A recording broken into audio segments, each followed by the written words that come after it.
guys, Liam here. Welcome back to another episode of Pokemon WTF Moments, the series that literally keeps me up until the ridiculous early hours of the morning because I try so hard to get it finished, but lockdown is just ruining my productivity right now. Yeah, it sucks that everyone project is paused by some stupid reason, like lockdown, copyright, and so on and so forth. Now, if this video has gone live at the regular time, that means my monthly 12-hour stream is in progress right now, and it means that I successfully stayed up all night trying to get this bloody video finished. So, do me a favor, show your appreciation by hopping over to Twitch after this video, and, links in the description. Come say hi, we're doing a 12-hour stream. It'll be going for another, what time is it now? This video should go at 5 PM UK time. We're going till 1 AM. We should still be live. We should probably still be live. Of course, if you're a fan of WTF Moments and you're ready for more, make sure you hit that like button. Show me you're enjoying the series. Let's go for 1,000 likes if we can. Of course, hit subscribe if you're new and share the video with a friend. But without further ado, let's have a look at all the WTF Moments for Pokemon Season 1, Episode 28, Pokemon Fashion Flash.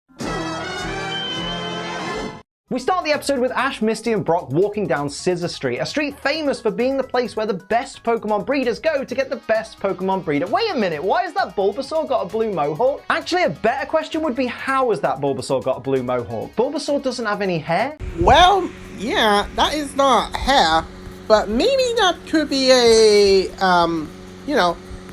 blue flower. Like real life flower does.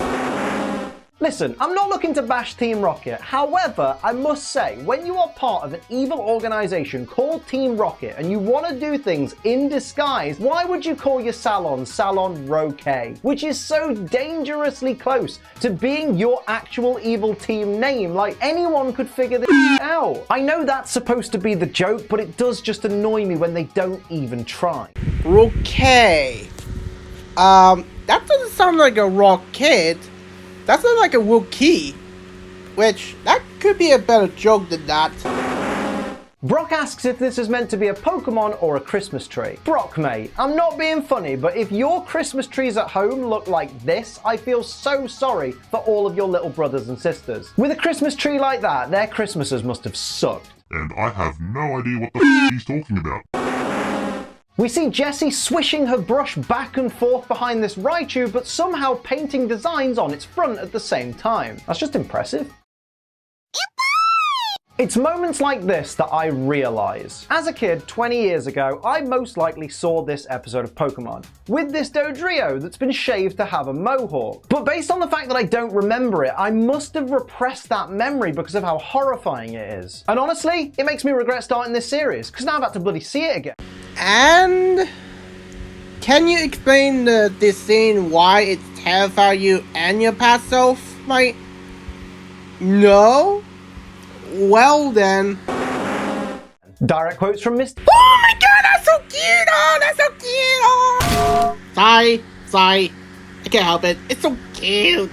As usual, because you love cute things like a chinchilla does. As I said while explaining. And Ash. Look, isn't that Vulpix the cutest thing? Don't you just want to hug it? What is it? Weren't you listening? It's a Vulpix. Maybe Ash may say that because he doesn't know or meet six-tails foxes, and why Ash is confused about it. Direct quote from Dexter. As it evolves, it grows even more tails. Even more? Man, all those tails must be hard to keep track of. Gee, I wonder if there's a way to remember the number of tails Vulpix's evolved form has. Or maybe this is reference that Vulpix Hound had 3 more tails while six-tailed fox evolved into 9 tails because, because of Fox's games. Misty picks up Vulpix and it responds by burning away her entire face, and then hopping back onto its little throne to have a nice little nap. Vulpix is a sociopath, confirmed. I just wonder why you always keep say sociopath like that to every Pokemon like Vulpix, even though Vulpix just did that, because she just got rudely awaked by Misty, which it's rude of her to do that, but it's good thing that Vulpix is not 9 tails, or else,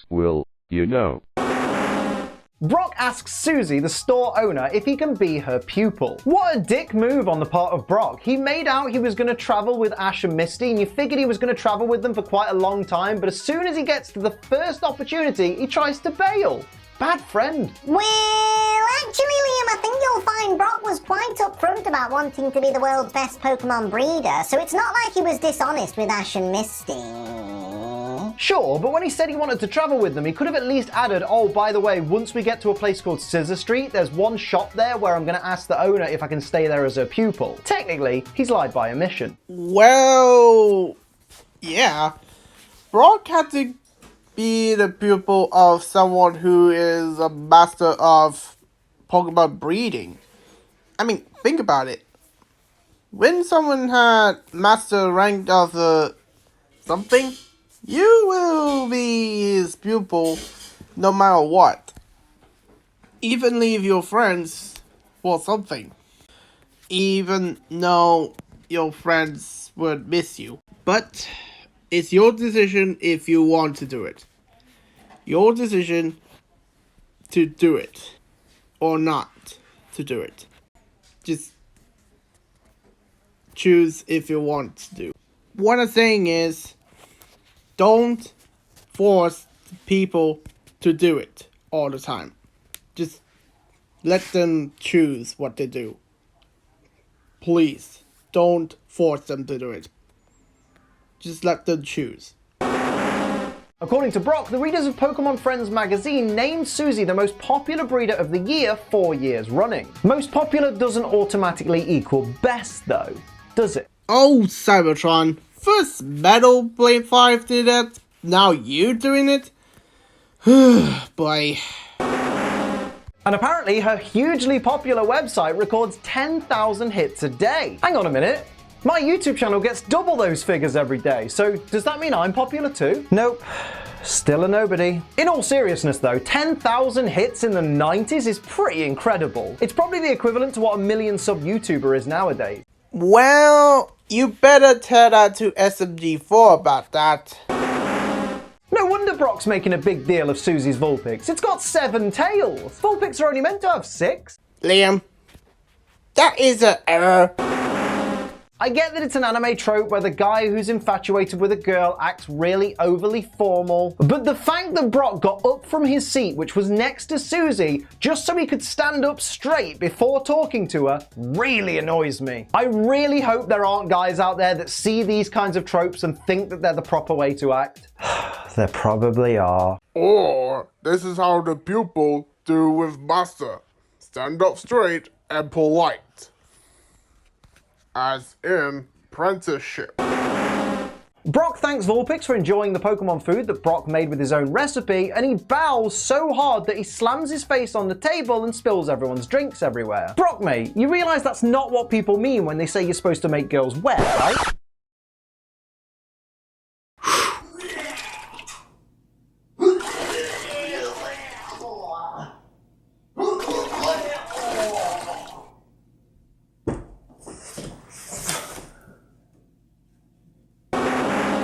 Apparently Misty's idea of style is dressing up Pikachu as my late grandma, who my family affectionately called Grandma Stinky because she stank a piss. Great style, Misty. Why can't you all just Behave yourself! Fine, I'll find mods. According to Suzy, whenever a Pokemon has been injured in battle, it should be given a therapeutic massage. But can you imagine trying to massage a Ghastly or a Muck?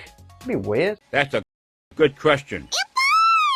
Direct quote from Suzy. Ash, would you please massage Pikachu's cheeks just like I showed you earlier? Suzy, phrasing. Woo! Dang it, was literally cliche. Woo! Off. Why is this Pidgey wearing pasties? Does this Pidgey have an OnlyFans? I mean, if so, gotta respect the hustle, to be honest. If people are willing to pay, make that money, girl. Oh, come on now. That's adorable that the Pidgey had that. Seriously, that's adorable. Like, really? Look at it. Meanwhile, Misty walks into Team Rocket's salon and they start giving her a makeover, but then Meowth blurts out that they should be grilling her for information on Ash's Pikachu, and only then does Misty realise that it's Team Rocket. Mate, they're technically not even wearing disguises, they're just wearing glasses. Misty is dumb as confirmed. Well, yeah. Either anime or a manga or comics, how the villains or heroes stay at the place while the antagonist or protagonist do whatever they want, what they try to do. And here's the list of heroes/villain on this list. There is Goku, Frieza, Scooby-Doo, and the villains in that show.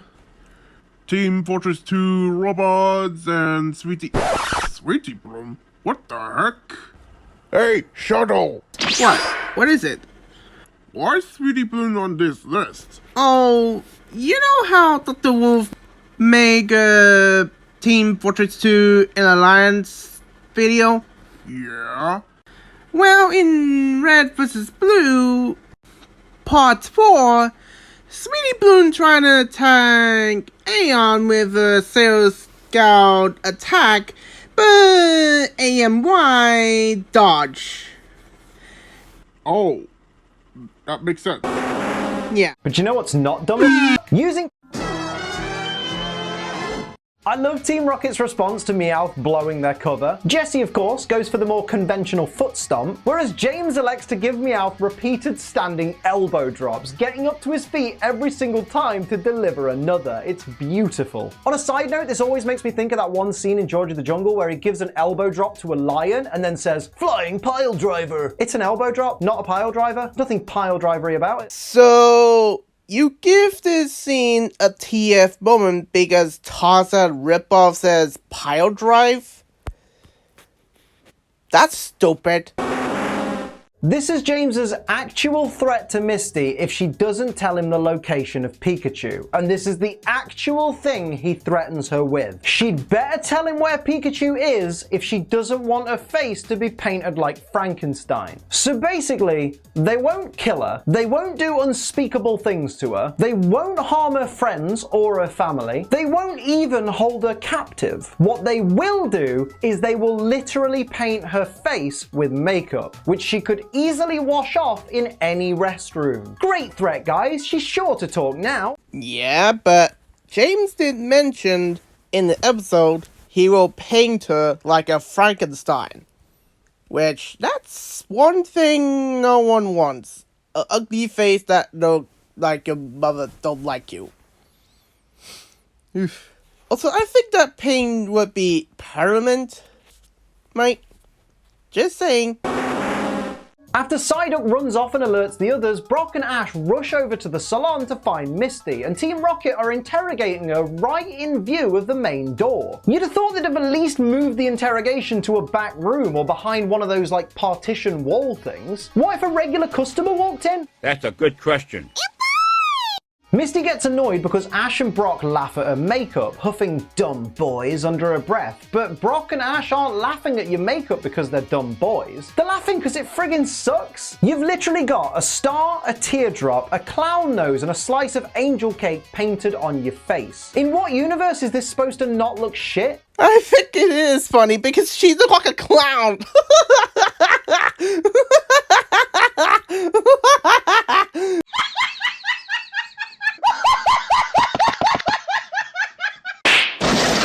Jessie says Misty won't be finished with her makeup until she looks like this. What? Insanely happy? Or like that one emoji everyone loves? To fits of laughter so uncontrollable that they suffocate and die while contorting their facial muscles into a nightmarish grin. Talk about killing the audience! Ha ha ha ha! Oh! Man, that looks dangerous to carry around.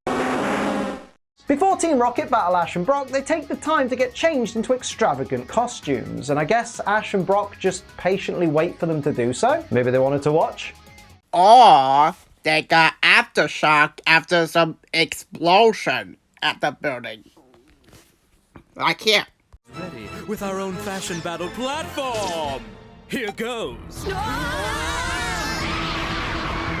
And now Salon Roquet presents a fashion extravaganza and Pokemon Battle-thon. To protect the world from boring fashion. To dress all people with flash and passion. To give all Pokemon pretty faces. To extend our art to outer spaces. Jesse. James. Salon Roquet. When it comes to chic, we know what's right. Surrender your taste to prepare to fight. Geodude's seismic toss turns Ekans into a party ring, and now I'm really hungry. Thanks, Geodude. Thanks a lot, mate. And another TF moment for no reason, but something he doesn't like. Really? Ekans and Coughing deflect Pikachu's Thunderbolt by spinning. Team Rocket are hackers, confirmed. Well, actually, Liam, they could have easily been using Protect. They could be using Protect, but that wouldn't be introduced until Generation 2, so as of right now, they're still hacking. That's a good question, but that should be compared to Crash Bandicoot's spin attack. You know, a move that reflects attacks.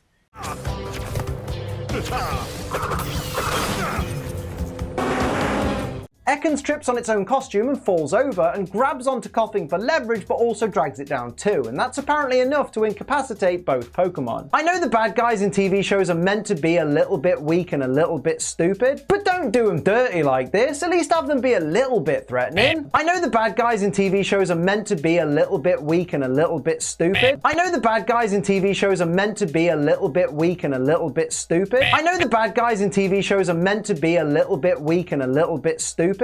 Liam answered himself cliche. Direct quote from Susie. Time to give you a lesson in breeding. Oh, Susie. Thought you'd never ask. That's not what you meant to say. Jesus. Susie's Vulpix uses Fire Spin, which shows that it's at least level 42, which also means it has no moves left to learn. If she's as good at raising Pokemon as we're led to believe she is, why has she not used a Fire Stone on this Vulpix yet? I mean, to be fair, I never Water Stone my Poliwhirls, but that's not the point. Oh, yeah? Tell the guy who actually said it, eh? This always reminds me of how broken moves like Fire Spin and Bind are in Generation 1. Like, it feels weird hearing Fire Spin referred to as Vulpix's greatest attack, but back in Generation 1, if you got trapped in Fire Spin, you were not getting out and you couldn't do anything about it. So after Team Rocket are gone, it turns out Misty got caught up in Vulpix's Fire Spin too. And I'll bet being painted to look like Frankenstein doesn't sound too bad now, does it, Misty? So Susie decides that she's going to go off and travel so she can learn to raise Pokemon even better, but doesn't even ask or offer if she wants to go with Ash and his friends, which is a bit awkward. But then I guess she doesn't really know them and she wants to do this on her own, which is totally fair. But then she asks Brock to take her Vulpix with him. But how's she meant to learn more about raising Pokemon if she's literally just given her Pokemon away? Well, that because... That's the power of love. No! You're not bringing in the song while I'm here. Party pooper. So Brock pulls out a Pokeball and Vulpix gets sucked straight into it without even touching the ball. Which is weird because as far as we've been led to believe in this series, a Pokemon has to be touched by a Pokeball in order to activate the catch mechanic, and sometimes Pokemon can even bat away Pokeballs with parts of their body without triggering that mechanic. And also you can't catch a Pokemon that's owned by another trainer, which means that has to have been Vulpix's original Pokeball. But why does Brock have it? Do you think Brock could have picked up Vulpix's Pokeball earlier with the intent of stealing it as he leaves? There's a conspiracy theory for you. Yeah, I thought that would be an error section of the list. But no, it's not. It's not part of the error section for no reason. I sometimes want to know why Bulbapedia even had an error section there. Ash takes one look at Misty and bursts into laughter, as anyone would, given the state of her. Misty then tries to make out that her look is fashionable. Bollocks, you look a mess, girl. Go wash up. Yeah. Let's take a picture of that. Did I stutter? Now look, I know this episode was short, but as I said in a previous episode, not all episodes are going to be winners. Sometimes they just don't give us enough to work with, and that's okay. Yeah, it's alright to have a short video to entertain anyone on internet, mate. Just as long as not, well, crappy. And yes, we skipped in the giveaway mentioned that Liam did say out of stupid again, and though he do entirely even know this is giveaway, which this proof YouTube robots are stupid than us, and that's saying something.